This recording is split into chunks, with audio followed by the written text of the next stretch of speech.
Hello, everybody. Hopefully we are now going live on Facebook. I'm sorry that we're delayed. We had an error with Facebook, but we're here. We're finally here. And I'm so excited to have Trey with us tonight. Hey, Trey. What's up? And we are so excited for you guys to hear Trey's story.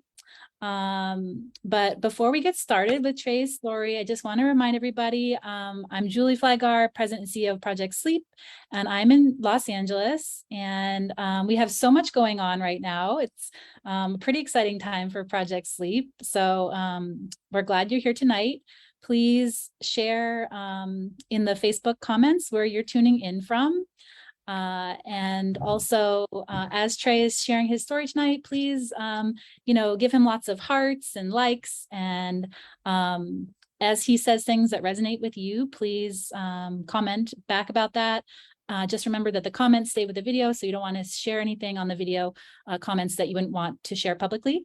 And of course, remember that we do this for education and awareness purposes, but we are not doctors. So if anything about Trey's story tonight brings up any questions for yourself about your own experience, please bring those to your sleep specialist.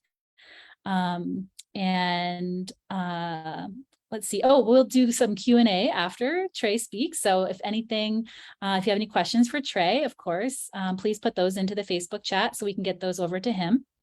And just a few reminders about Project SLEEP. We have an event next week, next Tuesday, about narcolepsy and art.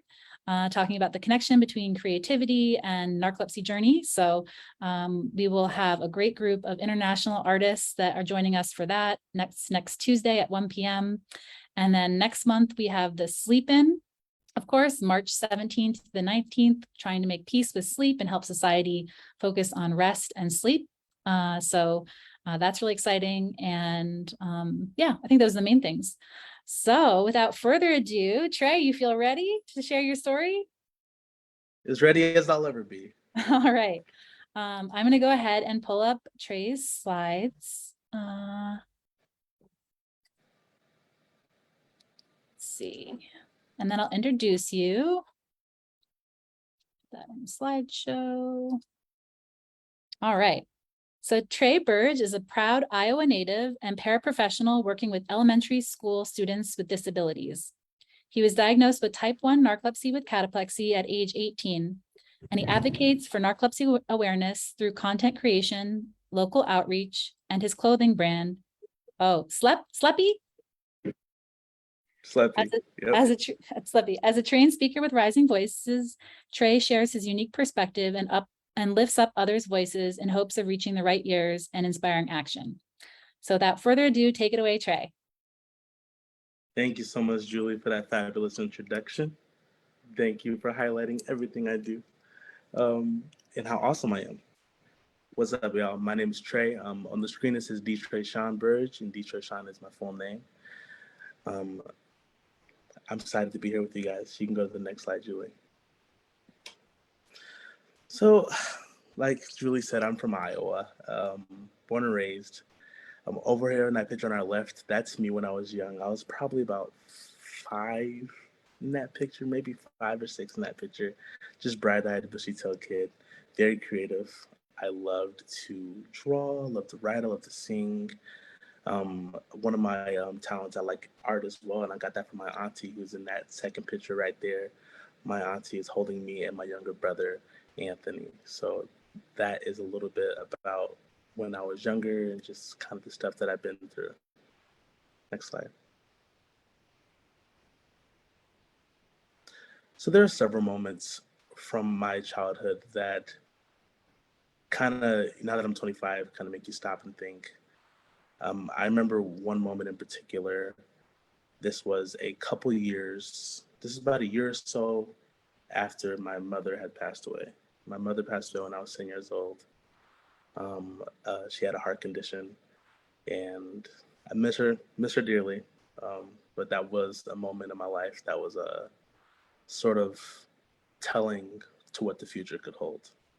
So about a year or so after my mom passed away, I remember being in that same house living with my grandma. I was about 10 years old, and I am in bed. And I remember hearing something and then looking up out of the corner of my eye. And I thought it was my brother Tony that you saw in that other slide. And, I'm like, yo, go back to bed. Right. I told him to go back to bed. But that figure doesn't move. Right. In that picture to the very left, right there, that figure doesn't move. And around the same time, as that's happening, I see this figure in my body also start to get very heavy. You know, I am not able to move my limbs. I'm not able to move my arms either. And I'm not even able to turn my head all the way. So I'm sitting there in bed, kind of looking at this figure like, oh, okay, um, go back to bed thinking it's my brother, but that figure doesn't move. And I would learn later and kind of adjust with that just being something that was normal to me, right?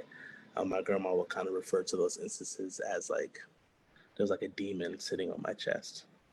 In that picture we got in the middle, I'm with my fabulous aunt Julie, um, and that is me when I was about 15 years old, and I was living with her at the time, and then I moved to Iowa City with my other auntie, and around then, being in Iowa City with my other auntie, I went to a church camp, right? And that last picture right there, that is in Estes Park, Colorado, right?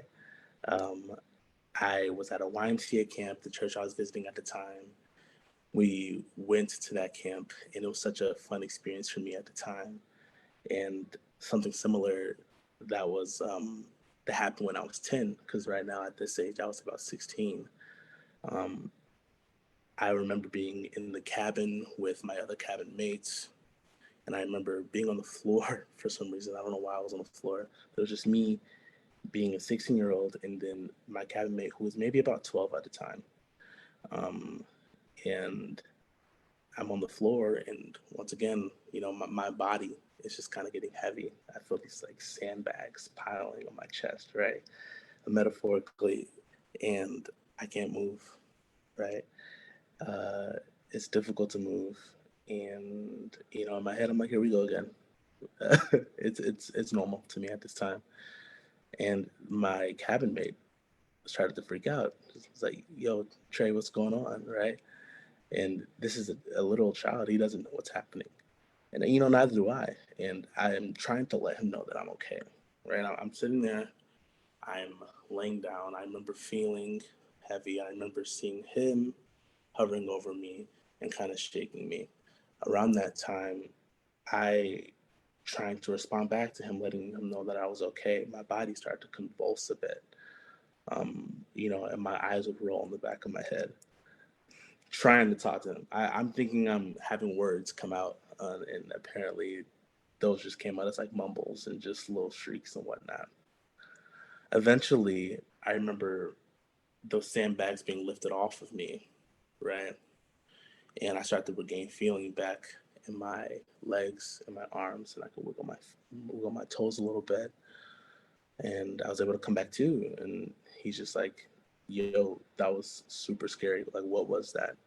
And I looked at him and I was like, "Hey, I don't know. It happens sometimes." And that would be something I repeat a lot throughout my life when I experience things as such. Was it happens sometimes? I don't know what it is, but it just happens. You can go to the next slide. So my road to diagnosis was an interesting one. I remember graduating high school shortly after that church incident. So 16, 17. This first picture we got to our left is me graduating. And I was very happy. My family showed up. They showed me some love. It was awesome. And I ended up going to a vocational school down in Atomo, Iowa. And at that time, I freshly just turned 18. So I went to that vocational school um, in the like June 8th, I believe, 2015. And my birthday was June 7th. That's my birthday.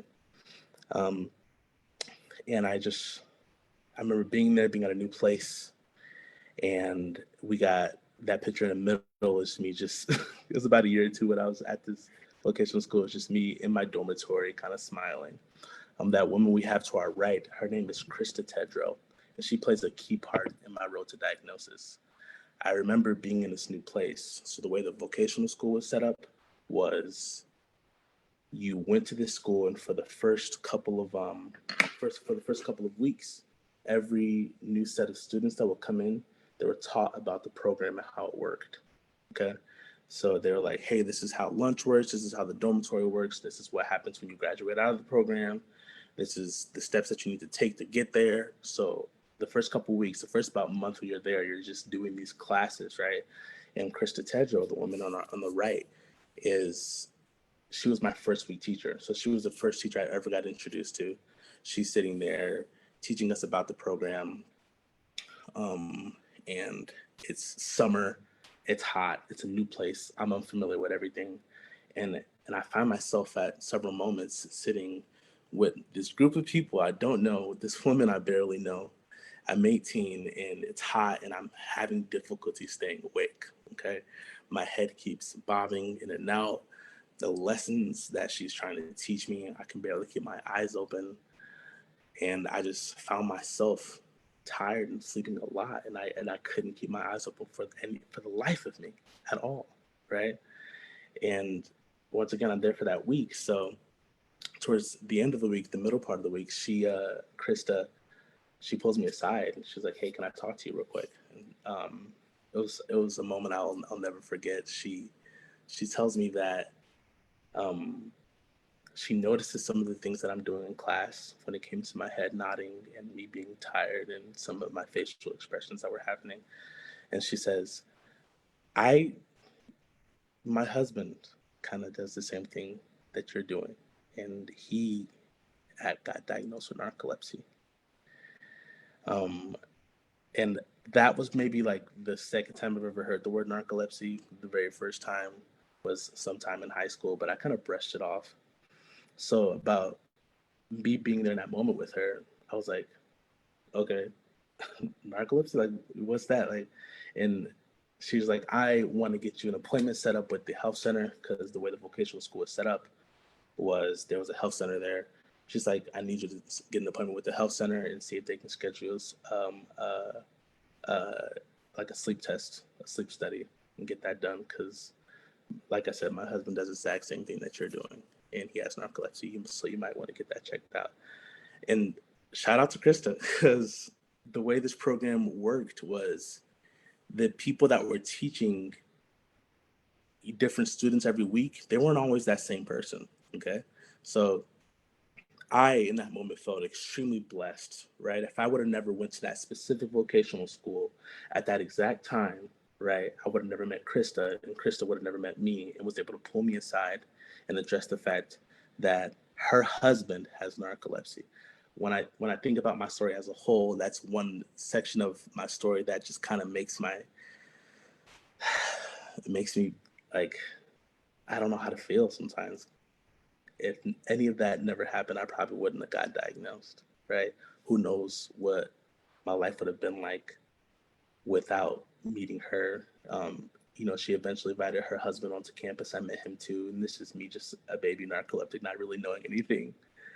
Uh, and just thinking about how specific that story is, how niche that is. The fact that her husband had narcolepsy, she recognized my symptoms. I'm very thankful for Krista to this day. She's doing amazing things. I don't think she no longer works with that program, but I can definitely get you guys her information if you want to follow up with her and what she's doing down in Southeast Iowa. You can go to the next slide.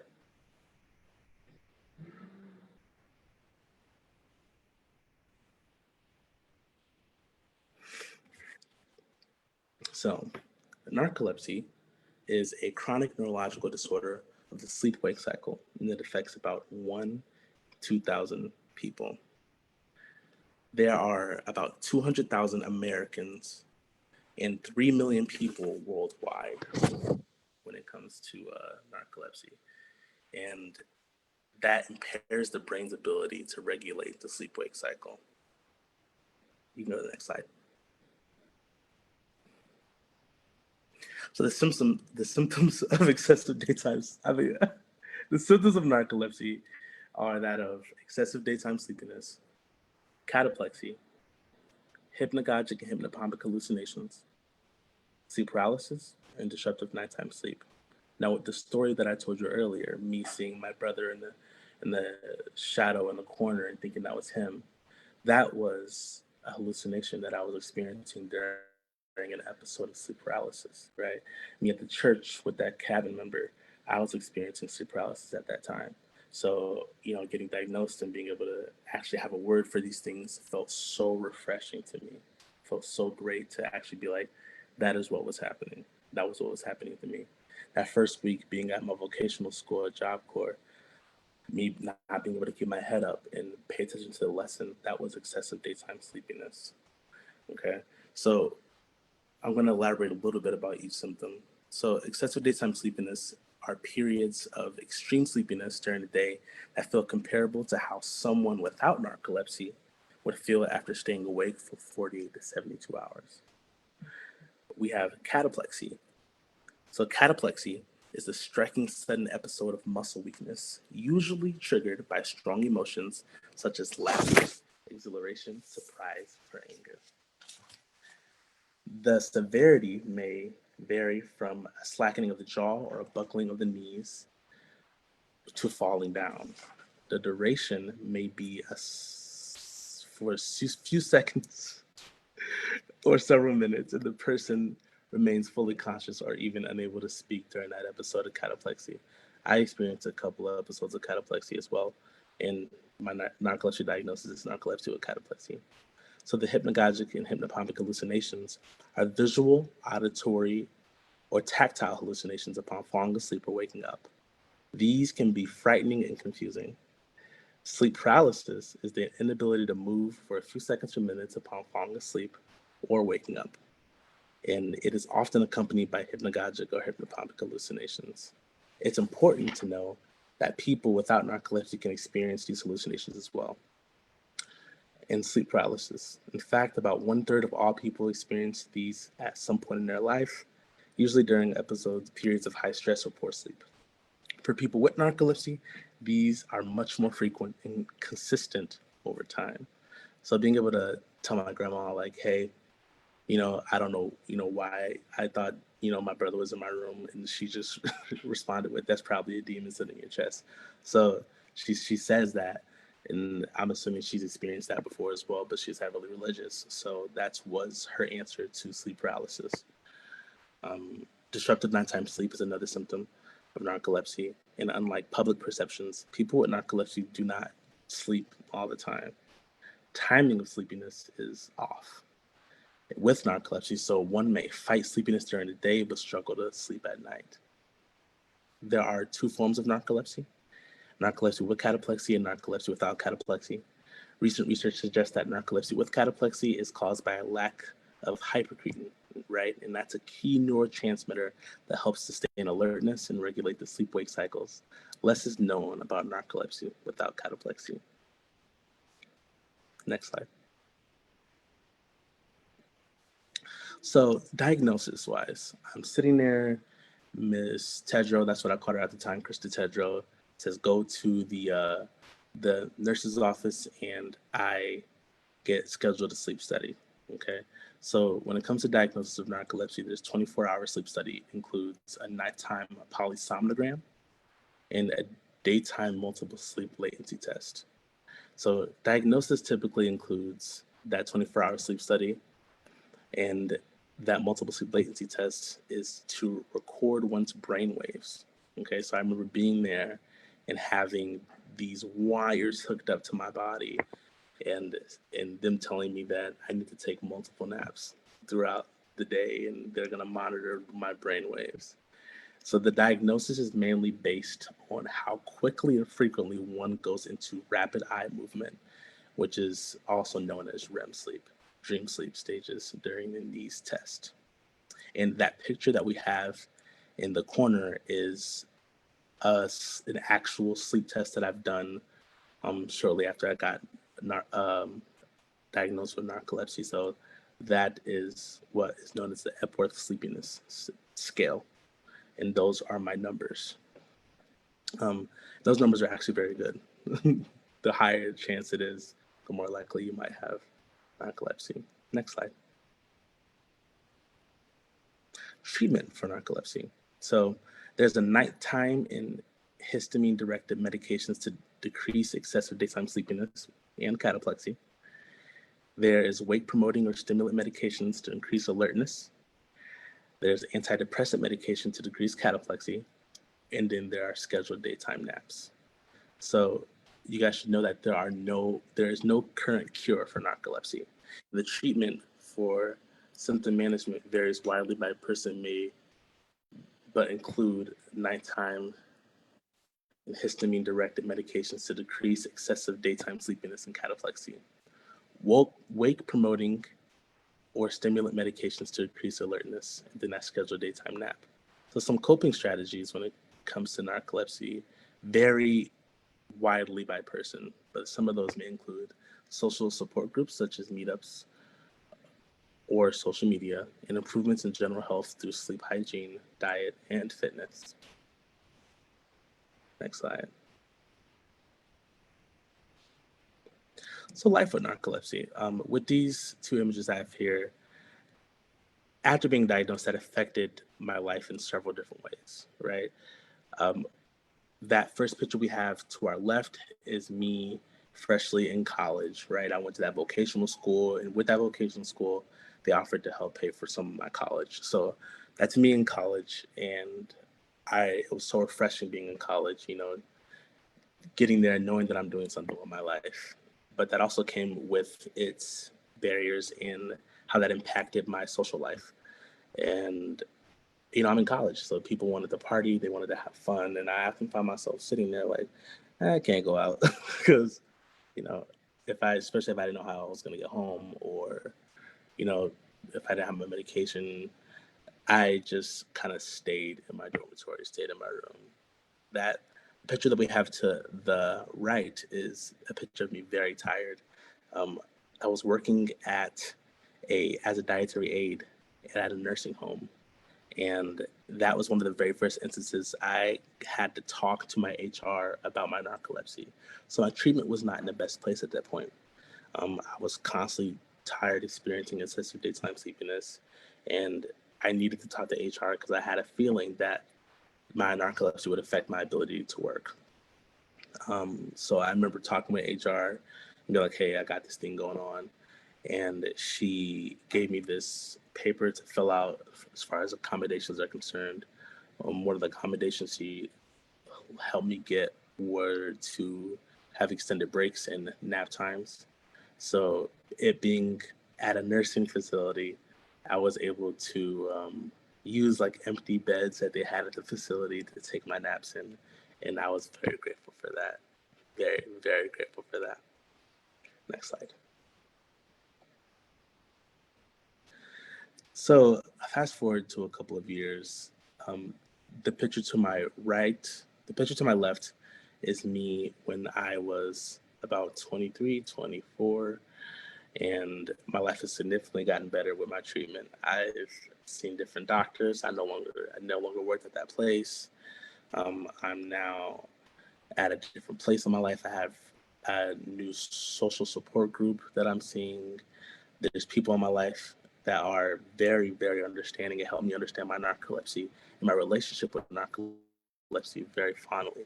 That picture is a good friend of mine. Her name is Ashley, and she is such a great asset to me because I spent a lot of time with her the last year and some change, and she's able to call out moments where I know I might be tired and I don't even know myself. She has been such a great support to me this past year and some change, and I'm so thankful for her because she's helping me develop a better relationship with my narcolepsy, and she's still in my life to this day. That picture we have to our right is a picture of me holding car keys. And that is actually a picture I took the day that I got my driver's license. So finally been able to drive. That was one of the things that I was very scared of doing. It was like a rite of passage for me, not being able to have a car, not being able to drive. It affected my independence a lot, right? How I felt about independence and depending on other people. And getting my license was such a big thing for me. And it felt the amount of relief that I felt getting it was such a great thing. I ended up taking my test about 5 times, but the fifth time, I got it. The next.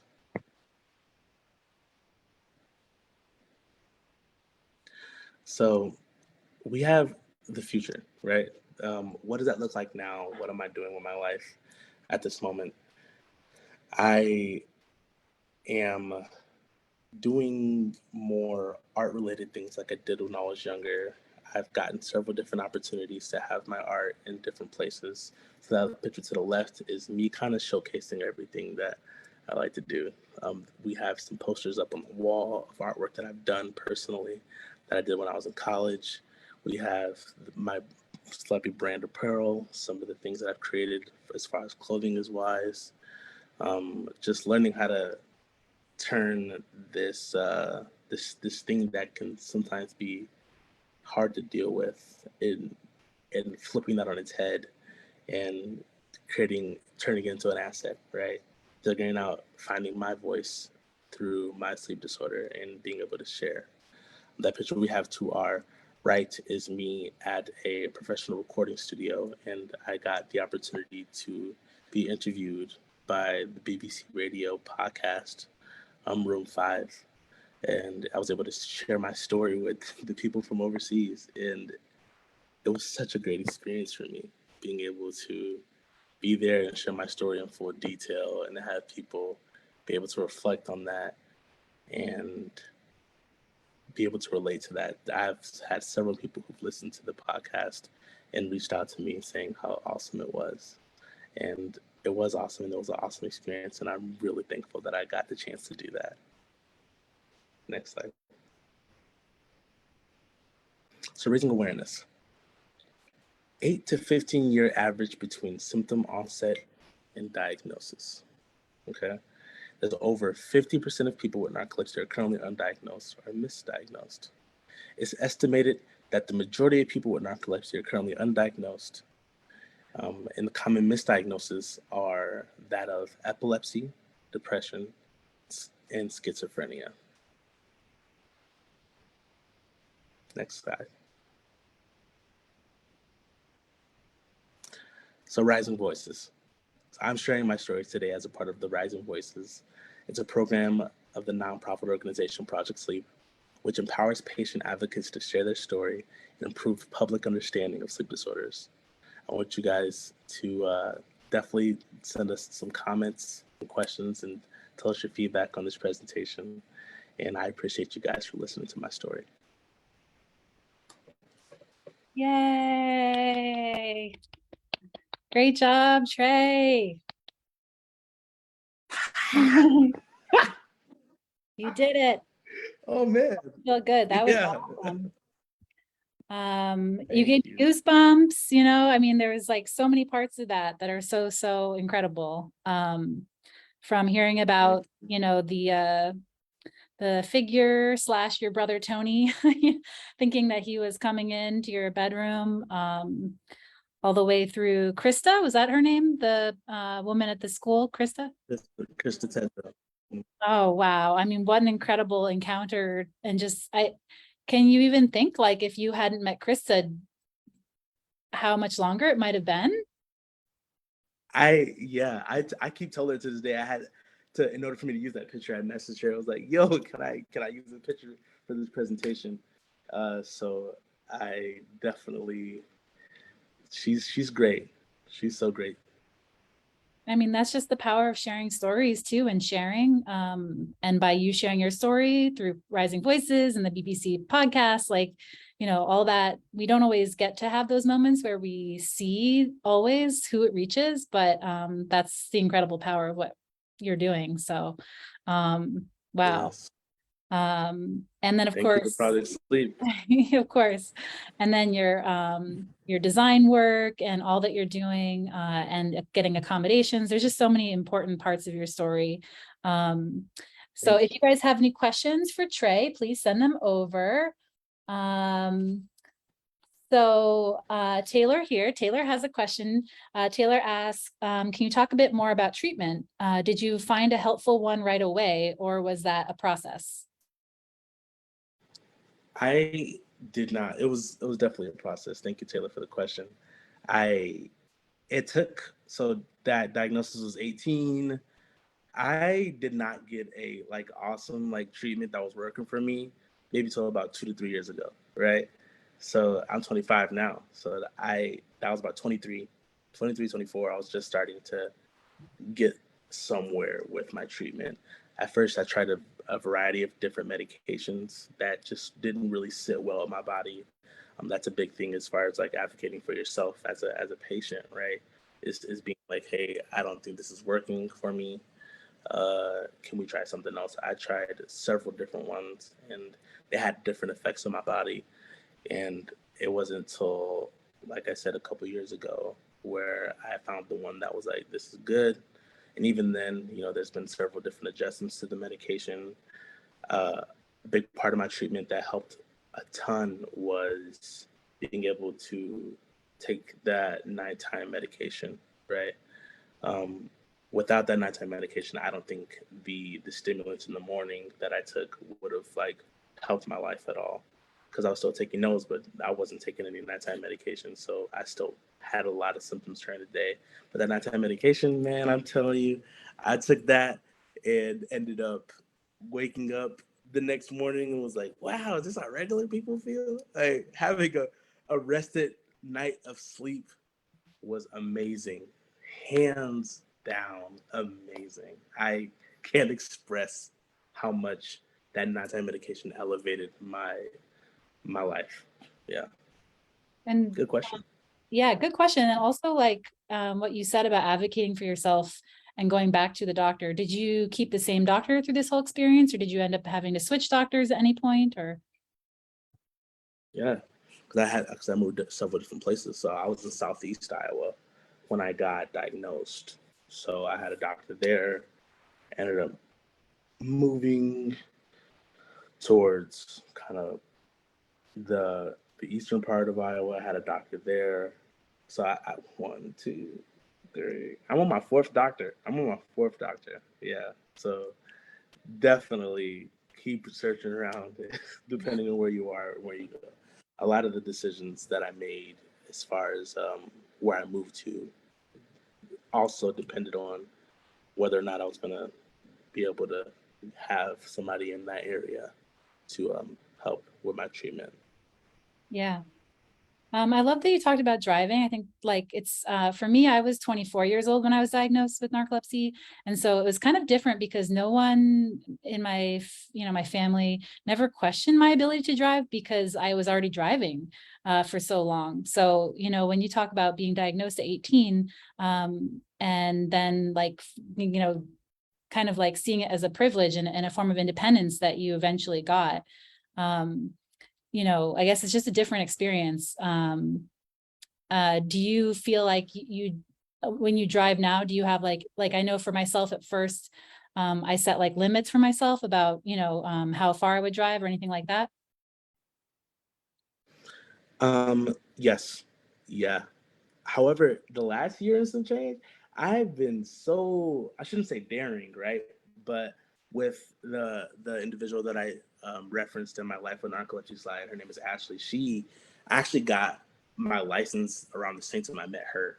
And a big part of her when talking to me and I expressed like, here, this is what I got, my sleep disorder. She's like, you could do anything, you can't do anything. So she was a big advocate for me and like figuring out different parts of my medication. So to go back to your question, I ended up testing I'm like, okay, 30 minutes, I can get there.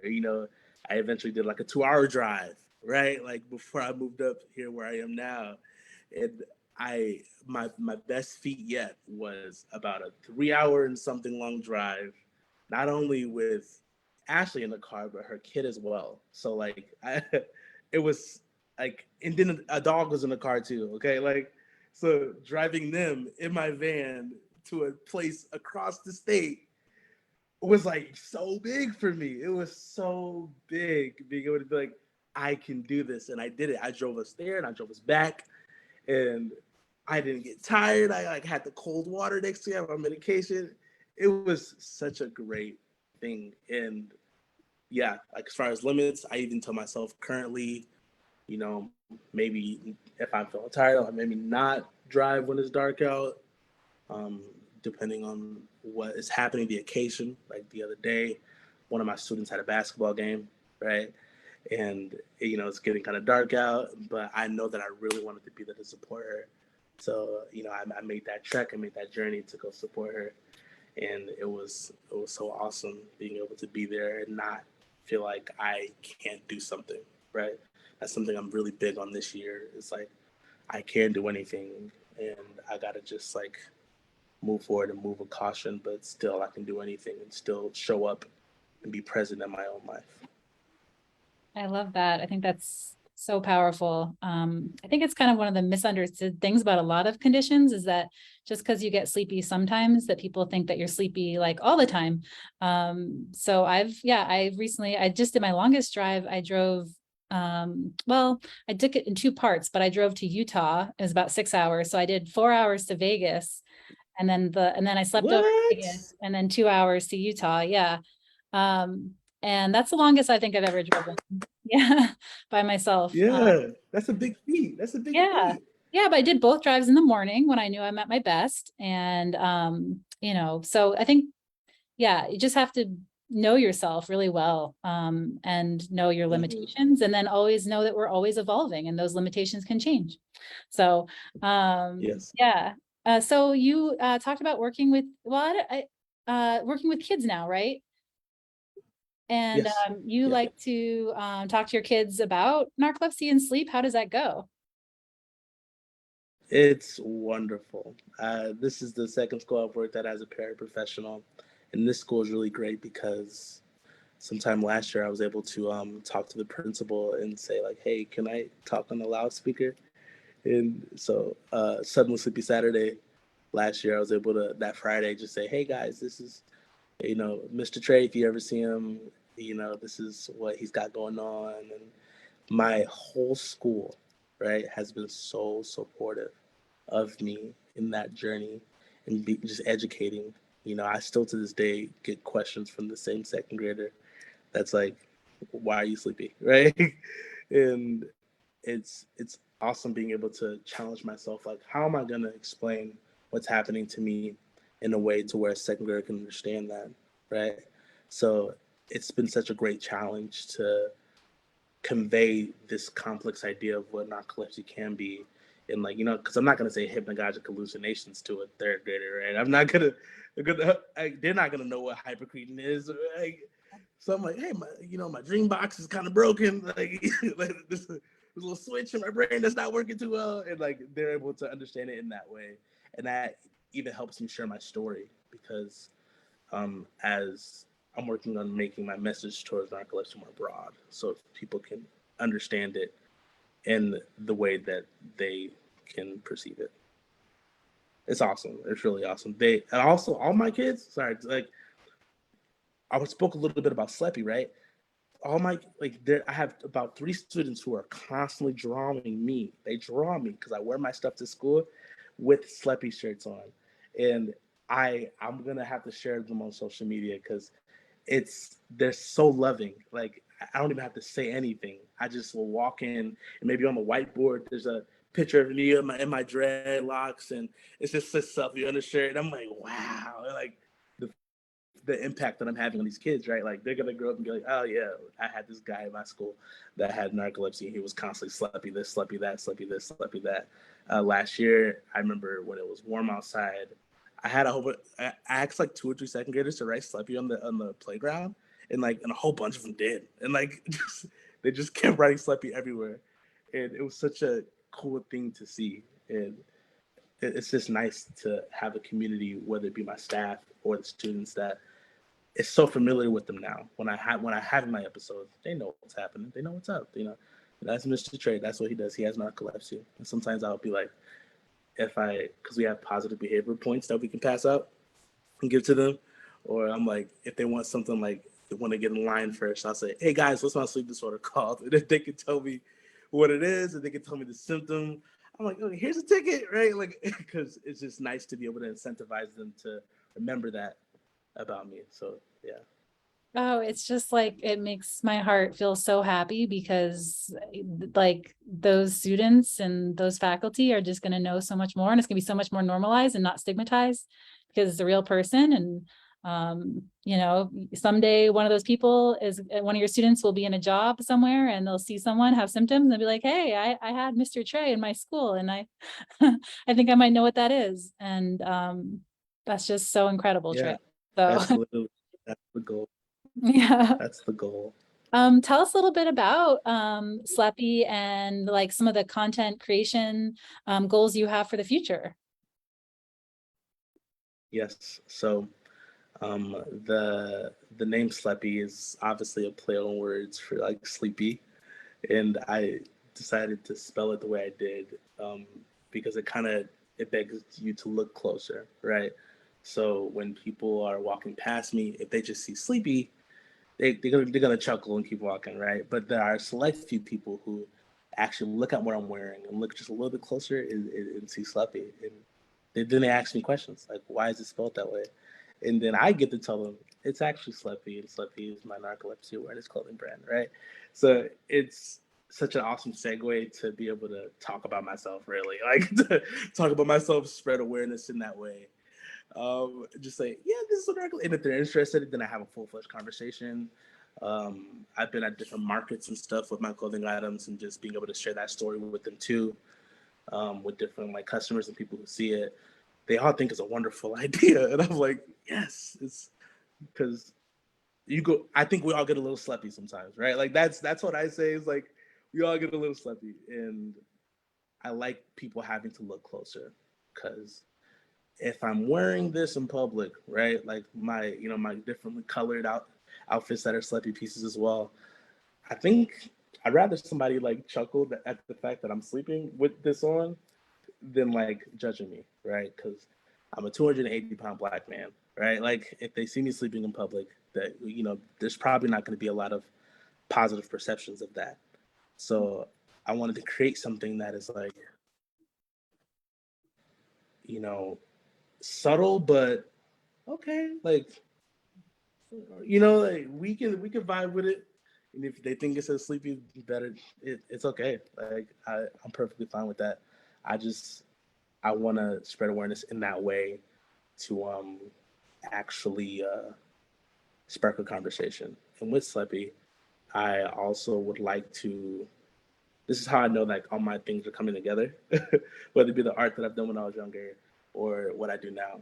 I want to eventually. I'm in the process of writing a children's book um, that for my kids at the school, and I've had opportunities to host art classes and teach art classes in at the public libraries here. And they said that once the book is finished, that they'll do like an author signing event, and it's going to be about narcolepsy, and maybe like I can make SLEpPY be a character within itself, um, in creating media or just like digestible things that people can attach themselves to, that I can possibly, go to different sleep doctors in the area and be like, hey, have this book in your office. Like, when a parent is coming in with their kid, show them this book, or maybe look up this video series, because that's something I want to do as well, create a children's educational television program that is centered around sleep disorders.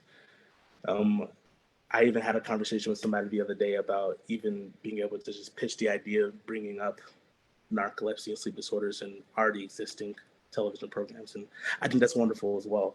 The overall, like I figured out a way to get all my creativity out there in my work with children, my narcolepsy, and just advocating and making it normal, just normalize, see it exists, it's here. and I'm all over TikTok and Instagram doing that, and Facebook, and just kind of spreading the good word. Thank you for asking. It feels really good to talk about that. I love creative people, and I think you are, got to be one of the most creative people I know. And I just love how you found this intersection of, your passion for narcolepsy awareness and working with children, and your, brand and creativity. It's just so incredible. And I feel like the sky is the limit. There is no limits, as you said. You are limitless, but it's just incredible. And I just will be cheering so loudly. Yeah, it's just great. So lots of good comments here. I Lovely. Go ahead. Oh, I was gonna tell a little bit about the piece I'm wearing. The number 68 is from the Saints player Joshua Andrews. So I based this piece off of Saints. So I want to send him a piece, and I want to like kind of figure out a way to get in touch with more, so like celebrities or people of influence who have narcolepsy, and be like, yo, just like here, like get some Slappy, like, and then that's another way to spark that conversation, right? Like I reached out to Jimmy Kimmel's sister, like, and she was able to get back to me, and I sent her some stuff, and I want to be able to develop a platform to where, like, if a celebrity with narcolepsy has SLEpPY on, you know what it is, you know where it came from. I love it. Well, my spooky SLEpPY shirt, I love, that you sent me. And I was away. My mom had some health issues, so I was actually away, and I got back mid-November, is when I got it in the mail. So I'll be sporting my spooky SLEpPY shirt all next October. I can't wait. It's so comfortable and it's so stylish.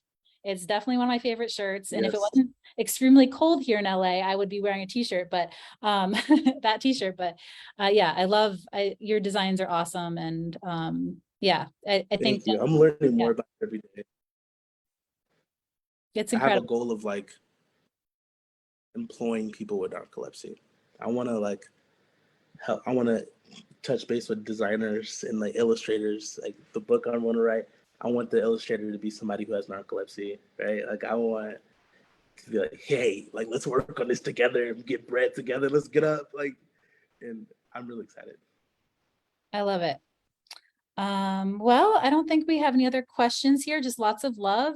People saying they love that you're educating the next generation. Love the concept behind SLEpPY and your amazing designs. Taylor says she's wearing her SLEpPY scrunchie. Appreciate you so much. So just lots of good love from Facebook.